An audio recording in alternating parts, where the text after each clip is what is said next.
આજના દિવસે દમણ, દીવ અને ગોવા પોર્ટુગલ શાસનથી મુક્ત થયું હતું, જેને લઈને આજે દીવ ખાતે મુક્તિ દિવસની ઉજવણી કરવામાં આવી, સાથે શહીદોને શ્રદ્ધાંજલિ અપાઈ.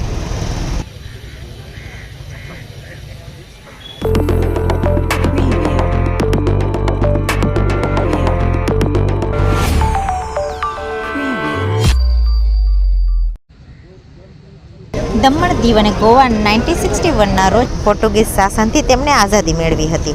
ત્યારથી આજ સુધી દીવ ખાતે આઝાદી મળ્યાની ઉજવણી કરવામાં આવે છે. આજે પણ શહીદ સ્મારક ખાતે મુક્તિ દિવસની ઉજવણી કરાઈ, જેમાં દીવ કલેક્ટર રાહુલદેવ બુરા, એસપી સચિન યાદવ સહિત ઓફિસરો, કર્મચારીઓ, ચૂંટાયેલા પ્રતિનિધિઓ, આર્મીના જવાનો તથા જામનગરથી જે બટાલિયનમાંથી આઝાદીની લડાઈમાં જવાનો શહીદ થયા હતા તે બટાલિયનના જવાનો, સ્વાતંત્રતા સેનાનીઓ વગેરે ઉપસ્થિત રહી અને શહીદ સ્મારકે પુષ્પ અર્પણ કરી ભાવભીની શ્રદ્ધાંજલિ આપી હતી. ત્યારબાદ દીવ કલેક્ટર રાહુલદેવ બુરા દ્વારા રાષ્ટ્રગીત સાથે ધ્વજવંદન કરવામાં આવ્યું હતું. ધ્વજવંદન બાદ દીવ કલેક્ટર રાહુલદેવ બુરાએ દમણ, દીવ, ગોવાના મુક્તિ દિવસ અંતર્ગત વક્તવ્ય આપ્યું હતું, જેમાં દમણ, દીવ, ગોવા અંગ્રેજોના શાસનમાંથી કેવી રીતે આઝાદી મેળવી હતી અને કેટલા જવાનોએ પોતાનું બલિદાન આપ્યું હતું વગેરે અંગે જાણકારી અપાઈ. કાર્યક્રમ રાષ્ટ્રગીત સાથે સંપન્ન કરવામાં આવ્યો હતો.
संबंध है और हमारा इंडियन डायोस्पोरा पुर्तगाली वीजा फैसिलिटी के द्वारा